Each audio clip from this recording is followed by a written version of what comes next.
Hello dear student, आप सभी का एक बार फिर स्वागत करते हैं अपने इस यूट्यूब चैनल पे। तो आज के इस वीडियो में हम लोग क्लास 10th गणित का 2024 का जो सेट नंबर 6 चल रहा था उसका लेक्चर नंबर आखिरी है। इस वीडियो में आपका सेट 6 है, ये पूरी तरह से कंप्लीट हो जाएगा। इसके बाद हम लोग सेट नंबर 7 को कर लेंगे। उसके बाद आपका 2024 का जितने भी सेट है सब कंप्लीट हो जाएंगे। उसके बाद मैं मोस्ट इंपोर्टेंट क्वेश्चन कराऊंगा चैप्टर वाइज, ठीक है। तो चलिए वीडियो को स्टार्ट करते हैं। यदि आप हमारी वीडियो को पहली बार देख रहे हैं तो वीडियो को लाइक कीजिएगा और चैनल को सब्सक्राइब कीजिएगा। यदि आप चाहते हैं कि 2025 एग्जाम में 90 प्लस हर सब्जेक्ट में लाना है तो आपको इस चैनल को सब्सक्राइब कर लेना है। सारे सब्जेक्ट की तैयारी एक कदम मोस्ट इंपोर्टेंट क्वेश्चन के साथ करा रहे हैं। उसके बाद सामाजिक विज्ञान और साइंस का भी आंसर सेट ऑलरेडी आपके इस चैनल के प्लेलिस्ट में पड़ा हुआ है, जाकर उस वीडियो को देख लीजिए। यदि आपने 2024 के सारे सेट को लगा लिया हर एक सब्जेक्ट का तो आपको 90 प्लस लाने से कोई नहीं हो सकता है, क्योंकि ये जो भी प्रश्न है ये सब रिपीटेड प्रश्न होंगे। 2025 के लिए 2024 का जो सेट है ये मोस्ट वांटेड होने वाला है। तो आपको कहीं इधर उधर भटकना नहीं है बाबू। आप सीधे इस चैनल के प्लेलिस्ट में जाइए और सभी सब्जेक्ट के इंपोर्टेंट क्वेश्चन को आप लोग देख लीजिए, लिख लीजिए, याद कर लीजिए, ठीक है। सभी सब्जेक्ट की तैयारी एकदम मोस्ट इंपोर्टेंट क्वेश्चन के साथ पढ़ा हुआ है, ठीक है। चलिए वीडियो को स्टार्ट करते हैं और हम इसके आखिरी वाले प्रश्न को कर लेते हैं। इस वीडियो में हम लोग 23, 24 और 25 के जितने प्रश्न उसको क्या कर लेंगे, कवर कर लेंगे, तो आपका ये सेट क्या हो जाएगा, कंप्लीट हो जाएगा, ठीक है। तो 23 में भी अथवा करके एक प्रश्न दिया है, 24 में भी अथवा करके प्रश्न दिया है और 25 में भी अथवा करके प्रश्न दिया है, ठीक है। मैं इनमें से किसी एक ही प्रश्न को कराऊंगा, अथवा को, या तो इसको कराऊंगा या तो इसको कराऊंगा, ठीक है। लेकिन किसको कराऊंगा, जो इन दोनों में मोस्ट वांटेड क्वेश्चन है, जो कई साल से रिपीट हो रहा है, उसको मैं करा दूंगा, ठीक है। तो चलिए, जो आपको अथवा का प्रश्न दिया है ये वाला क्वेश्चन, ये मोस्ट इंपोर्टेंट क्वेश्चन है। आप 2024 के, 2023 का, 2022 का सेट उठाकर देखिए, उसमें क्वेश्चन बहुत बार रिपीट हुआ है। ये वाला क्वेश्चन बहुत बार रिपीट हुआ है, ठीक है।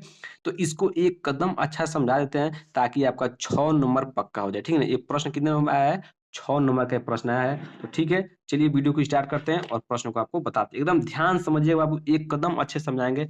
एक बार आप वीडियो को देख लीजिए, ये प्रश्न आपका ऑलवेज क्या हो जाएगा, क्लियर हो जाएगा, ठीक है। चलिए ध्यान समझिएगा। सबसे पहले आप क्या करिएगा, कह रहा है प्रश्न क्या कर रहा है, पहले एक बार प्रश्न पढ़ लेते हैं। प्रश्न कह रहा है कि सिद्ध कीजिए कि किसी वृत्त पर बाह्य बिंदु से खींची गई स्पर्श परस्पर बराबर होती है। जो स्पर्श रेखाएं होती है क्या होती है, परस्पर बराबर होती है। कहने का मतलब क्या है कि आपको एक वृत्त दिया है, क्या दिया बाबू, एक आपको वृत्त दिया। ध्यान समझिएगा इस प्रश्न को, एकदम आसान प्रश्न है लेकिन मोस्ट इंपोर्टेंट प्रश्न है, ठीक है। एक आपको क्या दिया, एक आपको वृत्त दिया है, ठीक है। मान लीजिए एक वृत्त दिया है, मान लीजिए वृत्त है तो कहीं ना कहीं इसका केंद्र होगा, इसका केंद्र मान लेते हैं O, ठीक। अब इस वृत्त के चारों तरफ कोई एक बिंदु स्थित है, कहीं भी एक बिंदु स्थित है, मान लेते हैं यहाँ पे एक बिंदु स्थित है, इसका नाम लेते हैं P, ठीक। ये बिंदु स्थित है। अब इस बिंदु से क्या बाबू, इस बिंदु से इस पर स्पर्श रेखाएं खींची गई है, ठीक है। तो मान लीजिए स्पर्श रेखा क्या होती है, ऐसा बिंदु, मतलब ऐसा बिंदु, मतलब कहने का मतलब है कि स्पर्श रेखा क्या होती है, ध्यान समझिएगा। बाह्य बिंदु से खींची गई वे रेखाएं जो वृत्त को केवल एक बिंदु पर काटती है उसे बोलते हैं स्पर्श रेखाएं, ठीक है। तो मान लीजिए एक स्पर्श रेखा ये हो गया आपका, ठीक। एक यहाँ पर हो गया, इसका मान लीजिए नाम देते हैं ए, ठीक। एक स्पर्श रेखा ये हो गया जिसका नाम देते हैं बी, ठीक। अब आपको यही सिद्ध करना है कि क्या है, ये जो स्पर्श रेखाएं हैं क्या है, आपस में क्या है, बराबर है, ठीक है। ये क्या है, बराबर है। तो कुछ मत कीजिए, आप ए को ओ से मिला दीजिए, ठीक। और इस बी को ओ से मिला दीजिए, ठीक। और उसको क्या कीजिए, आप ओ को पी से मिला दीजिए, इस तरह क्या कर दीजिए, मिला रचना कीजिए, ठीक है। बस आपको यही करना था, बाकी आपका प्रश्न सॉल्व हो गया, ठीक है। ठीक है, तो चलिए पहले आपको एग्जाम में कैसे लिखना है वो मैं बताता हूँ, ठीक है। लिखिएगा हल, हल लिख दीजिएगा। एक दिया है, 6 नंबर का प्रश्न है, तो लिखना कैसे वो मैं आपको बता देता हूँ ताकि एक भी नंबर ना कटे, ठीक है। दिया है, दिया है क्या लिखेंगे कि ओ केंद्र वाला एक वृत्त है, ओ है केंद्र है, तो ओ केंद्र वाला एक वृत्त है जिसमें जिसमें पी ए पी ए और पी बी स्पर्श रेखाएं हैं। आपको प्रश्न में बोला है स्पर्श रेखाएं है, ठीक। ये आपको प्रश्न में दिया, सिद्ध क्या करना है, सिद्ध करना। एग्जाम में आपको ऐसा ही लिखना है, फुल नंबर मिलेगा आपको, ठीक है। सिद्ध क्या करना है कि जो स्पर्श रेखाएं है क्या है, बराबर है। तो मतलब पी ए बराबर, मतलब स्पर्श रेखा पी ए बराबर क्या है, पी बी। ये आपको क्या करना है, सिद्ध करना है, ठीक है। अब हम लिखेंगे सिद्ध, अब हम लोग सिद्ध करेंगे, ठीक है। क्या करेंगे, सिद्ध करेंगे, ठीक है। अब देखिए क्या, यहाँ पर आपको दो त्रिभुज दिखाई दे रहा है। एक त्रिभुज को दिखाई दे रहा है ए ओ पी, ए वाला त्रिभुज, और पी ओ बी, आपको दो त्रिभुज यहाँ दिखाई दे रहा है। इन दोनों त्रिभुज क्या करेंगे हम लोग, सर्वांगसम सिद्ध करेंगे। आपने क्लास 9 में पढ़ा होगा सर्वांगसम का नियम, ठीक है। जब दो त्रिभुज सर्वांगसम होते हैं तो उनके आपस जो संगत भुजाएं होती है क्या होती है, बराबर होती है, और संगत कोण भी बराबर होते हैं, ठीक है। लेकिन हमको जरूरत किसकी है, भुजाओं की। जैसे इन दोनों त्रिभुज को आपने सर्वांगसम सिद्ध कर दिया तो पी ए बराबर क्या हो जाएगी, पी बी। हमको वही चाहिए था, ठीक है। तो इन दोनों त्रिभुज को ले लीजिए, मैं सिखा रहा हूँ वैसे आपको एग्जाम में लिख रहा है, ठीक है। दोनों त्रिभुज को ले लीजिए। त्रिभुज के क्या नाम लिखा है, त्रिभुज ए ओ पी व त्रिभुज पी ओ बी, चाहे कुछ भी नाम दीजिए, बी ओ पी, ठीक है, कुछ भी नाम दे सकते हैं आपके, चाहे बी ओ पी में, ठीक। अब सर्वांगसम कैसे सिद्ध करते हैं, आपने एक पढ़ा होगा नियम, आपने क्या पढ़ा होगा, साइड मतलब आर एच एस एक नियम पढ़ा होगा, क्या पढ़ा होगा, आर एच एस एक नियम पढ़ा होगा, जिससे दो त्रिभुज क्या होते हैं, सर्वांगसम होते हैं, आर एच एस नियम से, ठीक है। कैसे, ध्यान समझिएगा। देखिएगा, ए ओ है, ए ओ बराबर ओ बी, ए ओ बराबर ओ बी, क्यों, क्योंकि क्या है, ये त्रिज्या है, ओ ए एक त्रिज्या है और ओ बी भी एक त्रिज्या है। दो त्रिज्या आपस में सब बराबर होते हैं, एक वृत्त में चाहे आप कितना भी त्रिज्या खींच लीजिए, सब क्या होते हैं, आपस में बराबर होते हैं, ठीक है। तो ये दोनों बराबर हो गए, ठीक। उसके बाद देखिएगा, ध्यान समझिएगा, यहाँ पर देखिए, ये क्या है, यहाँ भी 90 अंश कोण बन रहा है और यहाँ भी 90 अंश का कोण बन रहा है, क्यों, क्योंकि आप पढ़े होंगे कि जो त्रिज्या होती है वो स्पर्श रेखा क्या होती है, लंब होती है। जो त्रिज्या होती है ओ ए है, ये जो स्पर्श रेखा पर क्या होती है, लंब होती है। तो इसका मतलब कोण पी ए ओ बराबर होगा कोण पी बी ओ के, पी बी ओ के, क्यों, क्योंकि दोनों क्या है, 90 अंश है, दोनों 90 अंश है, ठीक। अब आप देखिएगा, इस त्रिभुज में भी पीओ आ रहा है और इस त्रिभुज में पीओ आ रहा है। देखिए ध्यान समझिएगा, यदि मैं इस पर ड्रॉ करूं तो आप इसको ध्यान देंगे तो इसमें भी पीओ आ रहा है, और जब मैं इस त्रिभुज को ले रहा हूं तो इसमें भी क्या आ रहा है, पीओ आ रहा है। तो दोनों में क्या है, कॉमन है। इसका मतलब पीओ बराबर पीओ क्या है, उभय निष्ठ है, उभय निष्ठ मतलब कॉमन है, ठीक है। अब देखिए, ध्यान समझिएगा, अब यहाँ पर नियम किसने, आर एच एस सर्वांग समता नियम से, सर्वांग समता नियम से, नियम से ध्यान समझिए क्यों, कि देखिए ध्यान ध्यान समझिएगा, यहाँ पर एच के आर क्या है, राइट एंगल है, राइट एंगल 90 अंश, राइट एंगल 90 अंश, ठीक है। एच क्या है, हाइपोटेनियस, हाइपोटेनियस कर्ण, एक कर्ण हो गया। 90 अंश के सामने भुजा क्या होती है, कर्ण होती है ना, तो 90 अंश एक कर्ण हो गया, ठीक। और यस मतलब साइड, एक ये वाला साइड इस साइड के बराबर है, ठीक। तो इसको बोलते हैं आर एच एस सर्वसमता नियम, ठीक है। आर एच एस सर्वसमता नियम से ये जो त्रिभुज है ए ओ पी, ये सर्वांगसम हो गई, सर्वांगसम साइन नहीं होता है, 9 में आपने पढ़ा होगा, ठीक है।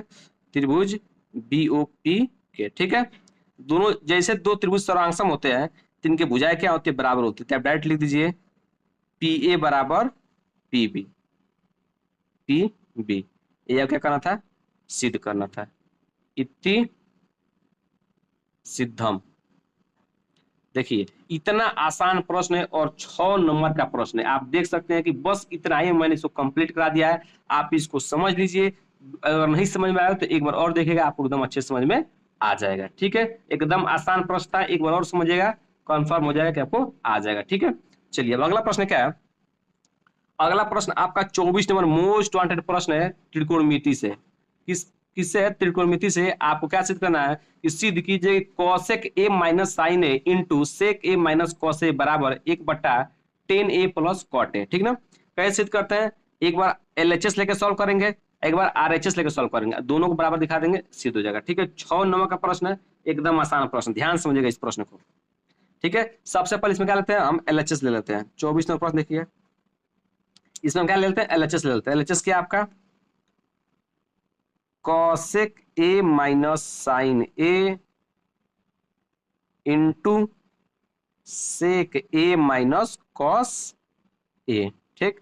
ये आपका LHS होगा। क्या हो गया यहाँ पर LHS ले लेते हैं, ठीक है। आप क्या कीजिए, इसको क्या कीजिए, साइन और कॉस में तोड़ लीजिए, ठीक है। ये कॉस को किस में डालिए, जब भी ट्रिग्नोमेट्री का इस तरह सवाल आएगा तो आपको क्या करना है कि साइन और कॉस में ही तोड़ना है। यदि वो साइन कॉस में है तो उसको वैसा ही छोड़ दीजिए, जो साइन और कॉस में नहीं है उसको ऑलरेडी आप साइन कॉस में बनाइए, प्रश्न एकदम आसान हो जाएंगे, ठीक है। तो आप इसको साइन और कॉस में बनाइए। मैं इसको क्या लिख सकता हूँ, 1/sin a लिख सकता हूँ, नहीं लिख सकता हूँ, क्योंकि कॉसेक का उल्टा क्या होता है, साइन। कॉसेक का उल्टा क्या होता है, साइन, और साइन का उल्टा क्या होता है, कॉसेक। एक दूसरे को उल्टा होते हैं, ठीक है। ये तो ऑलरेडी साइन में, तो इसको साइन में ही छोड़ दीजिए। जो साइन में है तो उसको साइन में छोड़ दीजिए, जो नहीं है उसको तोड़ लीजिए, ठीक है। साइन और कॉस में बस तोड़ना है। सेक ए को क्या लिख सकते हैं, 1/cos, 1/cos, क्योंकि सेक का उल्टा क्या होता है, कॉसेक, कॉस होता है, सॉरी कॉस होता है, ठीक है। माइनस, ये ऑलरेडी कॉस में है तो इसको कॉस में छोड़ दीजिए। इसके हर में एक लगा सकते हैं, इसके भी हर में एक लगा सकते हैं, ठीक है, कोई दिक्कत नहीं। अब यहाँ से एलसीएम लीजिए, इसका गुणा इसमें कराइए -1, इसका गुणा इसमें साइन स्क्वायर, ये हो जाएगा बटा साइन ए। हमने क्या किया है, एलसीएम लिया, सॉल्व किया, ठीक है। यहाँ भी एलसीएम लीजिए तो आएगा कॉस ए, ठीक। अब ये हो जाएगा 1 - कॉस स्क्वायर ए, ठीक। एलसीएम लेकर सॉल्व किया। अब आपने एक सूत्र पढ़ा हुआ, एक आपने सूत्र पढ़ा होगा, मोस्ट इंपोर्टेंट सूत्र है। आप साइन स्क्वायर ए प्लस कॉस स्क्वायर ए बराबर क्या होता है, 1 होता है कि नहीं होता है, आपने सूत्र पढ़ा होगा। इस सूत्र को आप याद रखेगा, मोस्ट वांटेड सूत्र है, ठीक ना। साइन स्क्वायर ए प्लस कॉस स्क्वायर ए बराबर क्या होता है, 1, ठीक है। अब देखिए 1 - साइन स्क्वायर ए को क्या ले सकते हैं, यहां से मैं यदि साइन को उधर भेज दूं, साइन स्क्वायर को उधर भेज दूं तो बचेगा कॉस स्क्वायर ए बराबर 1 - साइन स्क्वायर ए, बचेगा कि नहीं बचेगा। यदि मैं साइन स्क्वायर को उधर भेज दूं तो यही बचेगा। तो कॉस स्क्वायर ए की जगह पर मैं क्या लिख सकता हूँ, सॉरी 1 - साइन स्क्वायर जब क्या लिख सकता हूँ, कॉस स्क्वायर लिख सकता, नहीं लिख सकता हूँ, बताइए। 1 - साइन स्क्वायर ए के स्थान पर मैं कॉस स्क्वायर ए लिख सकता हूँ, नहीं लिख सकता हूँ, बिल्कुल लिख सकता हूँ। उसी तरह यदि आप इधर से कॉस स्क्वायर को उधर लेकर जाएंगे, कॉस स्क्वायर को उधर जाएंगे तो क्या बचेगा, 1 - कॉस स्क्वायर ए, उसको क्या लिख सकते हैं, साइन स्क्वायर लिख सकते हैं, यहीं से जो बनाया है, ठीक है। तो आप खुद लिख सकते हैं, ठीक है। तो मैं डायरेक्ट यहाँ लिख देता हूँ, 1 - साइन स्क्वायर जब क्या लिख सकता हूँ, कॉस स्क्वायर ए, कॉस स्क्वायर ए लिख दिया बटा क्या है, साइन ए, ठीक है, साइन ए, ठीक। उसी तरह मैं 1 - कॉस स्क्वायर को क्या लिख सकता हूँ, साइन स्क्वायर ए बटा क्या है, कॉस ए, ठीक। हो गया, देखिएगा, एक कॉस से एक कॉस कट गया, एक साइन से एक साइन से कट गया, तो यहाँ क्या बचा है, कॉस ए इंटू साइन ए, ठीक। इसको यहीं पर छोड़ दीजिए, ठीक है, इसको यहीं छोड़ दीजिए। अब आप क्या कीजिए, RHS पच पच लीजिए, ठीक ना, RHS लीजिए, ठीक है। ध्यान समझिएगा मैंने क्या किया, कॉसेक को साइन में बदल दिया, सेक को कॉस में बदल दिया, ठीक है। एलसीएम उलसीएम लिया, यहाँ तक हमने सॉल्व किया, यहाँ तक आ गया, ठीक ना, बहुत आसान है, बस साइन और कॉस में तोड़े हैं, उसमें क्या किए हैं, सूत्र लगा दिए, आ गया, ठीक है। अब हम क्या लेंगे, वो हम आपका RHS पच लेंगे। RHS क्या है, वन बट्टा देखिए यहाँ पर 10a प्लस कॉट ए, ठीक है। ये आपका RHS पच है। इसको भी क्या करेंगे, हम साइन और कॉस में तोड़ेंगे, क्योंकि साइन और कॉस में नहीं है तो इसको साइन और कॉस में तोड़ेंगे। चलिए तोड़ते हैं, देखिए इसको क्या मैं ले सकता हूँ, 10 को क्या ले सकता हूँ, ऐसा 10 का कोई फार्मूला बताइए जिसमें साइन और कॉस आते हो, चाहे साइन हो चाहे कॉस हो चाहे दोनों आ जाए, कोई भी आ जाए, ठीक है। तो 10 को क्या ले सकते हैं, साइन ए बट्टा कॉस ए, क्योंकि सूत्र होता है साइन ए बट्टा cos A plus equal to 10 A होता है।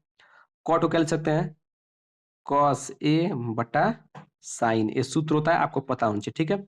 अब क्या कीजिए, यहाँ से 1 का 1 ऊपर आ लीजिए, यहाँ पे एलसीएम ले लीजिए। जब एलसीएम लेंगे तो कितना आएगा, ए बनेगा साइन स्क्वायर ए कॉस स्क्वायर ए बट्टा कॉस ए इंटू साइन ए, ठीक। देखिएगा इन दोनों का एलसीएम लेंगे तो आएगा cos A into sine A, cos A से कॉस से कट जाएगा, साइन स्क्वायर का जब गुणा कराएंगे तो साइन स्क्वायर बन जाएगा, कि नहीं बन जाएगा, ठीक। तो एलसीएम लेके बस सॉल्व किया, ठीक है। अब देखिए ध्यान समझिएगा इसको, साइन स्क्वायर ए प्लस कॉस स्क्वायर ए बराबर क्या होता है, साइन स्क्वायर ए प्लस कॉस स्क्वायर ए बराबर होता है आपका 1। तो इसके जब मैं 1 लिख सकता हूँ, बिल्कुल लिख सकता हूँ। तो 1/1 ये हो जाएगा, यहाँ पे क्या हो जाएगा, नीचे क्या हो जाएगा, नीचे हो जाएगा कॉस ए इंटू साइन ए, हो जाएगा कि नहीं हो जाएगा। अब कहाँ चल जाएगा, सबसे ऊपर चला जाएगा, ठीक है, क्योंकि इसके हर में एक लगा सकते हैं, ठीक, हर में एक लगा सकते हैं, नहीं लगा सकते हैं, ठीक, क्यों नहीं, यहाँ पर नहीं, ठीक है, इसके हर में एक लगा सकते हैं, ठीक है, तो कहाँ चला जाएगा, सबसे ऊपर चला जाएगा, यहाँ पर एक नहीं लगेगा, ठीक है, क्योंकि ऑलरेडी 1/cos इंटू साइन है, ठीक है, तो ये कहाँ चला जाएगा, सबसे नीचे होता है, देखिए इस तरह होता है A/B C/D, इस तरह होता है, तो ये वाला कहाँ चला जाता है, सबसे ऊपर, ये वाला यहाँ पर, ठीक है, ठीक, तो आप इसके हर में एक लगा सकते हैं, क्योंकि एक के नीचे हर एक लगा सकते हैं, ठीक, तो ये वाला सबसे कहाँ चल जाएगा, ऊपर, और ठीक ना, ठीक है, ये वाला कहाँ चल जाएगा, यहाँ पर, तो यहाँ क्या हो जाएगा आपका cos A इंटू साइन ए, जो कि आपको ये क्या करना था, सिद्ध करना, देखिएगा LHS और RHS दोनों बराबर आ गए ना, तो यहाँ पर बस यही क्या करना था, सिद्ध करना था, ठीक, तो आप लिख दीजिएगा LHS बराबर RHS, ठीक, क्या हो गया, सिद्ध हो गया, ठीक है, हमने कुछ नहीं किया, बस साइन और कॉस में तोड़ा है, बाकी आपको आ जाएगा, ठीक है, तो बस आपको साइन और कॉस में तोड़ना है, जब भी इस तरह का सवाल आएगा तो आपको बस साइन और कॉस में तोड़ना है और उसको एलसीएम उलसीएम लेना है, सॉल्व करना आपका आ जाएगा, और ये वाला सूत्र आपको जरूर याद रखना है, इंपोर्टेंट सूत्र ये वाला, ठीक है, हर जगह लगेगा, ठीक, तो चलिए आशा करते हैं कि ये भी प्रश्न एकदम अच्छे समझ में आ गया होगा, ठीक है, अब अगला प्रश्न देखते हैं। अगला प्रश्न क्या है, 25 नंबर का जो प्रश्न है, इसमें मैथ्स का प्रश्न दिया है, लेकिन प्रश्न इंपोर्टेंट कौन है, ये वाला, इसको आप जरूर लगा लीजिएगा, ठीक है, इस तरह का सवाल कई सेट में पूछ चुका है, तो इसको मैं करा देता हूँ, यदि आपको इन सब का सॉल्यूशन चाहिए जो मैं छुड़वा दिया हूँ, तो आप कमेंट कीजिएगा, मैं उसको भी अगले वीडियो में करा दूंगा, ठीक है, पर जो इंपॉर्टेंट है मैं इसको ऑलरेडी करा दे रहा हूँ 2025 के लिए, ठीक, कह रहा है कि 15 सेंटीमीटर त्रिज्या वाले एक वृत्त की कोई जीवा केंद्र पर 60 डिग्री का कोण अंतरित करती है, तो संगत लघु वृत्तखंड का क्षेत्रफल ज्ञात कीजिए, ठीक है, बहुत आसान प्रश्न, 6 नंबर का प्रश्न है, देखिए क्या करना, सबसे पहले आपको एक वृत्त बनाना है, क्या बनाना है, एक वृत्त आप बना लीजिए, एक वृत्त हो गया, ठीक है, माइल से केंद्र ओ हो गया, ठीक, अब इसकी त्रिज्या कितना दिया है आपको, 15 सेंटीमीटर, तो मान लीजिए एक त्रिज्या है, ये भी 15 है, ठीक, एक और त्रिज्या मान लिया, ये भी कितना है, 15, क्योंकि इसमें अनंत त्रिज्या होंगी, ठीक, सभी क्या होंगे 15 सेंटीमीटर से, क्योंकि त्रिज्या सब आपस में क्या होती है, बराबर होती है। अब कह रहा है कि कोई जीवा केंद्र पर, जीवा क्या होते हैं, ये क्या एक जीवा हो गया, ठीक, ये क्या जीवा है, ठीक है, जीवा क्या कर रही है, एक केंद्र कितना कोण बना रही है, 60 डिग्री कोण बना रही है, कितना डिग्री कोण बना रही है, 60 डिग्री कोण बना रही है, कितना डिग्री कोण बना रही है, 60 डिग्री क्या बना रही है, कोण बना रही है, ठीक, अब कह रहा है कि जो अंतित करती है, तो लघु वृत्तखंड, लघु वृत्तखंड कौन होगा, ये आपका होगा, जो आप दिखाई दे डायग्राम, ये क्या होगा, लघु वृत्तखंड, ठीक है, ये क्या होगा, लघु, इसी क्या ज्ञात करना है, क्षेत्रफल ज्ञात करना है, ये जो रेड रेड कर रहे हैं इसे क्या ज्ञात करना है आपको, क्षेत्रफल ज्ञात करना है, ठीक, इसे क्षेत्रफल ज्ञात करना है। अब देखिए, जो वृत्तखंड का क्षेत्रफल का सूत्र पता, बस पता होना चाहिए, बाकी आपका क्वेश्चन हो जाएगा, तो वृत्तखंड का क्षेत्रफल का सूत्र क्या होता है, यहाँ देखिए, theta 360 pi r square minus 1/2 r square sine theta, ठीक, ये आपका किसका सूत्र होता है, वृत्तखंड का क्षेत्रफल, आप इसको याद रखिएगा, सभी सवाल एकदम आसानी से हो जाएंगे, ठीक है, बस आप इस सूत्र याद रखिएगा, वृत्तखंड का क्षेत्रफल सूत्र क्या होता है, theta 360 pi r square minus 1/2 r square sine theta, ठीक है, अब देखिए इन दोनों में कॉमन क्या है, इन दोनों में कॉमन क्या है, आर स्क्वायर, तो आर स्क्वायर को बाहर ले लेते हैं, ठीक, आप चाहे तो कॉमन नहीं लेंगे तब भी आंसर आ जाएगा, लेकिन आप ले लीजिए, थोड़ा आसानी हो जाएगा, ठीक है, थीटा का मान कितना दिया है, थीटा का मान आपको दिया है 60 डिग्री, तो लिखिए 360 इंटू पाई का मान कितना होता है, 22/7, आर स्क्वायर तो बाहर चला गया, माइनस 1/2, ठीक, इंटू साइन कितना डिग्री, 60 डिग्री, ठीक, क्योंकि 60 डिग्री दिया है तो साइन थीटा होगा 60 डिग्री, ठीक है, अब आर स्क्वायर त्रिज्या का मान कितना दिया है, 15, 15 इंटू 15, ठीक, अब काट दीजिए यहाँ पर, एक जीरो से एक जीरो गया, एक कितना कट जाएगा, छचा के 36, 6 बार में कट गया, ठीक, अब इसको काटिए, 2 से काटिए, 2 3 6 और 11, ठीक, तो ऊपर क्या बच गया, 11/11 ऊपर बचा है, और नीचे क्या बचा है, 3 और 7, 3 सत्ते 21 माइनस 1/2 साइन 60 का मान कितना होता है, साइन 60 का मतलब √3/2, ठीक, अब 15 15 का गुणा 15 में कराएंगे, कितना कितना हो जाएगा, 225 हो जाएगा, अब 11/21 माइनस 2 2 4 √3/4, ठीक, अब क्या कीजिएगा, यहाँ से आप खुद सॉल्व कर लीजिएगा, ठीक, यहाँ से आप खुद कर सकते हैं, नहीं कर सकते हैं, एलसीएम निकालिएगा, ठीक, एलसीएम निकाल के आप खुद यहाँ से कर लीजिएगा, आपका आंसर आ जाएगा। तो इसका आंसर आप कमेंट बॉक्स में देना है कि कौन-कौन बच्चा इसको सॉल्व करके इसका आंसर कमेंट बॉक्स में हमको देता है, ठीक है? तो इसका आंसर आपका करना है कमेंट बॉक्स में करना है, बहुत आसान है। एलसीएम लीजिएगा, ठीक? एलसीएम इसको सॉल्व करने में जो आएगा उसमें किससे गुणा कर दीजिएगा 225 से आपका आंसर आ जाएगा, ठीक? तो इसका आंसर क्या करना है आपको कमेंट बॉक्स में ज़रूर बताना। देखिए यहाँ पर पाई का मान ऑलरेडी देखिए यहाँ पर √3 का मान दे दिया है, कितना रखना है आपको 1.73 रखना है √3 का मान, और पाई का मान आपको दिया है 3.14, तो हमने 22/7 ले लिया है।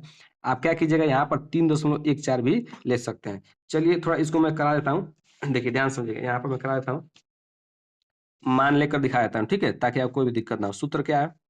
सूत्र आपका ये theta 360 pi r square minus 1/2 r square sine theta, ये आपका सूत्र है, ठीक? यहाँ पर रख दिखा देते हैं, ठीक है? थीटा का मान 60 डिग्री रखिएगा, 360 इंटू पाई का मान 3.14 लेना है, प्रश्न में बोला है। आर का मान क्या है 15 × 15 माइनस 1/2, आर का मान हो जाएगा 15 × 15 इंटू यहाँ पर थीटा जो क्या रखेंगे 7, साइन 60 का मान कितना होता है √3/2, √3 का मान कितना दिया है 1.73/2, ठीक? अब बस आप इसको सॉल्व कर लीजिएगा, आपका आंसर आ जाएगा, ठीक? मैंने रख के दिखा दिया है, आप इसको सॉल्व कर लीजिएगा, आपका आंसर आ जाएगा। इसको काट दीजिएगा इससे, बाकी गुणा करा के यहाँ से, बहुत आसान है, आज खुद कर सकते हैं, ठीक है? ये आसान हो गया, ठीक है? तो बस आप काट कर लीजिएगा, इसका आंसर आप कमेंट बॉक्स में बताना है, ठीक है?